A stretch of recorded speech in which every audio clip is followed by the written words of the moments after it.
Assalamualaikum warahmatullahi wabarakatuh. Selamat pagi, siang, atau malam bagi ibu dosen dan teman-teman yang menyaksikan video ini. Perkenalkan, nama saya Elizabeth Sitanggang dengan NIM 21110125140144. Pada kesempatan kali ini, saya akan menyampaikan pandangan mengenai salah satu fenomena kebahasaan yang semakin sering kita jumpai dalam kehidupan sehari-hari, khususnya di kalangan mahasiswa, yaitu penggunaan campuran bahasa Indonesia dan bahasa Inggris dalam komunikasi. Bahasa Indonesia merupakan sarana utama manusia untuk berkomunikasi, menyampaikan gagasan, bertukar informasi, serta membangun hubungan sosial. Sebagai bangsa Indonesia, kita memiliki bahasa Indonesia yang berfungsi sebagai bahasa nasional sekaligus bahasa negara. Bahasa Indonesia menjadi alat pemersatu masyarakat Indonesia yang memiliki latar belakang suku, budaya, dan bahasa daerah yang beragam. Namun, seiring perkembangan zaman, arus globalisasi, serta kemajuan teknologi informasi, penggunaan bahasa dalam kehidupan sehari-hari mengalami berbagai perubahan. Salah satu perubahan yang cukup menonjol adalah semakin seringnya penggunaan campuran bahasa Indonesia dan bahasa Inggris dalam berbagai situasi komunikasi. Fenomena tersebut dapat ditemukan di lingkungan pendidikan, dunia kerja, media sosial, bahkan dalam percakapan sehari-hari. Banyak orang menggunakan istilah-istilah berbahasa Inggris meskipun sebenarnya tersedia padanan dalam bahasa Indonesia. Melalui video ini, saya akan membahas pengertian fenomena tersebut, faktor-faktor penyebabnya, dampak yang ditimbulkan, serta upaya yang dapat dilakukan untuk menjaga penggunaan bahasa Indonesia yang baik dan benar di tengah pengaruh globalisasi. Dalam kajian linguistik, penggunaan dua bahasa atau lebih dalam satu tuturan dikenal sebagai istilah campur kode. Campur kode terjadi ketika seseorang menyisipkan unsur bahasa lain ke dalam bahasa yang sedang digunakan. Dalam kehidupan sehari-hari, fenomena ini sering terjadi ketika penutur bahasa Indonesia memasukkan kosakata atau ungkapan berbahasa Inggris ke dalam percakapan. Sebagai contoh, seseorang mungkin mengatakan, "Saya akan menggugah berkas tersebut nanti." Namun, kalimat tersebut sering diubah menjadi, "Saya akan upload file tersebut nanti." Contoh lainnya adalah penggunaan kata rapat yang digantikan dengan kata meeting, atau penggunaan istilah tenggat waktu yang digantikan dengan kata deadline. Fenomena seperti ini semakin umum ditemukan, terutama di kalangan generasi muda dan mahasiswa. Di lingkungan perguruan tinggi, penggunaan campuran bahasa Indonesia dan bahasa Inggris dapat ditemukan hampir setiap hari.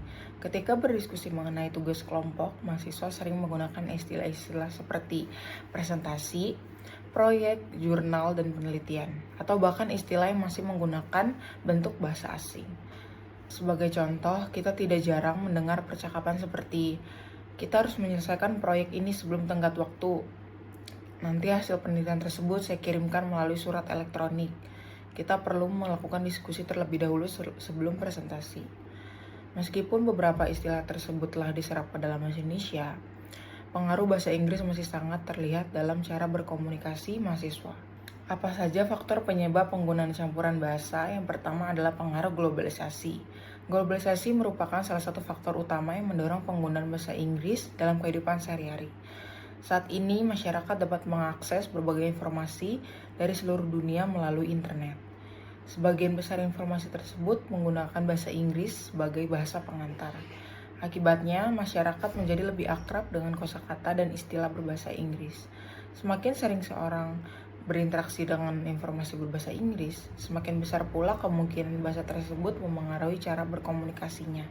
Yang kedua, pengaruh dunia pendidikan. Dalam dunia pendidikan tinggi, mahasiswa sering menggunakan sumber belajar yang berasal dari luar negeri. Berbagai jurnal ilmiah, buku referensi, artikel penelitian, dan sumber akademik lainnya banyak ditulis dalam bahasa Inggris. Oleh karena itu, mahasiswa menjadi sering terbiasa menggunakan istilah-istilah berbahasa Inggris yang berkaitan dengan bidang ilmu tertentu. Yang ketiga, pengaruh teknologi dan media sosial. Perkembangan teknologi informasi juga memberikan pengaruh yang sangat besar terhadap penggunaan bahasa. Media sosial seperti Instagram, TikTok, YouTube, dan berbagai platform digital lainnya menjadi sarana penyebaran kosakata baru yang sangat cepat. Banyak istilah asing yang menjadi populer karena sering digunakan oleh kreator konten, tokoh publik, maupun media sosial penggunanya. Ketika istilah-istilah tersebut digunakan secara berulang-ulang, masyarakat cenderung mengikutinya. dan menjadikannya bagian dari kebiasaan komunikasi. 4. Faktor lingkungan pergaulan. Lingkungan pergaulan juga berpengaruh terhadap penggunaan bahasa seseorang. Apabila seseorang dalam lingkungan terbiasa menggunakan campuran bahasa Indonesia dan bahasa Inggris, maka ia akan cenderung mengikuti pola komunikasi yang sama. Hal ini terjadi karena manusia memiliki kecenderungan untuk menyesuaikan diri dengan lingkungan sosialnya. Yang kelima, anggapan bahwa bahasa Inggris lebih modern. Sebagian masyarakat beranggapan bahwa penggunaan bahasa Inggris dapat memberikan kesan lebih modern, lebih berpendidikan, atau lebih profesional. Akibatnya, penggunaan istilah asing sering digunakan meskipun sebenarnya tersedia padanan bahasa Indonesia yang sesuai. Pandangan seperti ini perlu diresapi secara bijaksana agar tidak menimbulkan anggapan bahwa bahasa Indonesia memiliki kedudukan yang lebih rendah dibandingkan bahasa asing. Lalu untuk dampak positif penggunaan campuran bahasa, fenomena penggunaan campuran bahasa tidak selalu memberikan dampak negatif. Terdapat beberapa dampak positif yang dapat diperoleh. Yang pertama, menambah pengetahuan kosakata. Penggunaan bahasa Inggris dapat membantu seseorang mengenal dan memahami kosakata yang bermanfaat dalam dunia pendidikan maupun pekerjaan. Yang kedua, mempermudah akses informasi. Kemampuan memahami bahasa Inggris memungkinkan seseorang mengakses berbagai sumber informasi internasional yang jumlahnya itu sangat banyak. Yang ketiga, mendukung persaingan global. Di era globalisasi, kemampuan berbahasa asing menjadi salah satu keterampilan yang sangat penting. Kemampuan tersebut dapat membantu seseorang beradaptasi dengan dunia perkembangan internasional. Dampak negatif penggunaan campuran bahasa. Di samping memberikan manfaat, penggunaan campuran bahasa yang berlebihan juga dapat menimbulkan beberapa dampak negatif. Yang pertama, berkurangnya penggunaan bahasa Indonesia yang baik dan benar. Apabila masyarakat terlalu sering menggunakan istilah asing, penggunaan kosakata bahasa Indonesia dapat semakin berkurang. Lama-kelamaan, masyarakat dapat melupakan padanan bahasa Indonesia yang sebenarnya yang telah tersedia. Yang kedua, menimbulkan kesalahpahaman. Tidak semua orang memahami bahasa Inggris dengan baik. Penggunaan istilah asing secara berlebihan dapat menyebabkan sebagian masyarakat mengalami kesulitan dalam memahami informasi yang disampaikan. Akibatnya, tujuan komunikasi menjadi kurang efektif. Yang ketiga, menurunkan rasa bangga terhadap bahasa Indonesia. Bahasa Indonesia merupakan identitas bangsa yang harus dijaga dan dihormati. Jika masyarakat lebih memilih menggunakan bahasa asing dalam berbagai situasi, rasa bangga terhadap bahasa Indonesia dapat berkurang. Yang keempat, mengancam kelestarian bahasa nasional. Apabila penggunaan bahasa asing semakin dominan dan penggunaan bahasa Indonesia semakin berkurang, hal tersebut dapat memengaruhi keberlangsungan penggunaan bahasa Indonesia dalam jangka panjang. Dalam kehidupan sehari-hari, fenomena penggunaan campuran bahasa sangat mudah ditemukan. Sebagai mahasiswa, saya sering mendengar penggunaan istilah asing dalam percakapan mengenai tugas kuliah, organisasi, maupun kegiatan lainnya. Bahkan dalam komunikasi media sosial, penggunaan istilah asing sering dianggap sebagai sesuatu yang sangat wajar.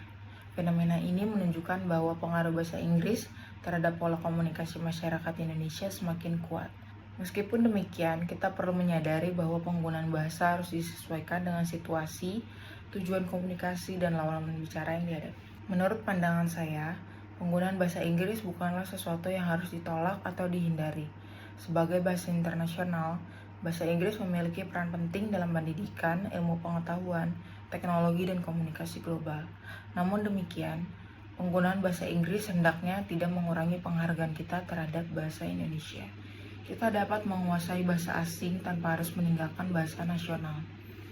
Penggunaan bahasa Indonesia yang baik dan benar tetap perlu diutamakan, terutama dalam situasi formal, lingkungan pendidikan, dan kegiatan akademik. Dengan demikian, kita dapat memperoleh manfaat dari penguasaan bahasa asing sekaligus menjaga identitas kebangsaan bangsa Indonesia. Terdapat beberapa upaya yang dapat dilakukan untuk menjaga penggunaan bahasa Indonesia yang baik dan benar. Pertama, membiasakan penggunaan bahasa Indonesia yang sesuai kaidah dalam kegiatan akademik maupun komunikasi formal. Yang kedua, menggunakan padanan bahasa Indonesia apabila tersedia dan mudah dipahami. Yang ketiga, meningkatkan kesadaran masyarakat mengenai pentingnya bahasa Indonesia sebagai identitas nasional.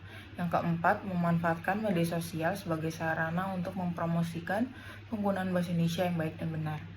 Yang kelima, meningkatkan minat membaca karya bahasa Indonesia agar penggunaan kosakata semakin baik. Sebagai penutup, dapat disimpulkan bahwa penggunaan campuran bahasa Indonesia dan bahasa Inggris merupakan fenomena yang muncul akibat perkembangan zaman, globalisasi, kemajuan teknologi, serta pengaruh lingkungan sosial. Fenomena ini memiliki dampak positif berupa bertambahnya wawasan, kemudian akses informasi, dan meningkatnya kemampuan komunikasi global. Namun, penggunaan yang berlebihan juga dapat menimbulkan berbagai dampak negatif, seperti berkurangnya penggunaan bahasa Indonesia yang baik dan benar, munculnya kesalahpahaman dalam komunikasi, serta menurunnya rasa bangga terhadap bahasa nasional. Oleh karena itu, kita perlu bersikap bijaksana dalam menggunakan bahasa. Sebagai mahasiswa dan generasi penerus bangsa, marilah kita menggunakan bahasa Indonesia dengan baik, benar, dan santun dalam kehidupan sehari-hari. Dengan demikian, kita dapat menjaga kelestarian bahasa nasional sekaligus mampu beradaptasi dengan perkembangan dunia global. Terima kasih atas perhatiannya Ibu dan teman-teman sekalian yang menyaksikan video ini. Wassalamualaikum warahmatullahi wabarakatuh.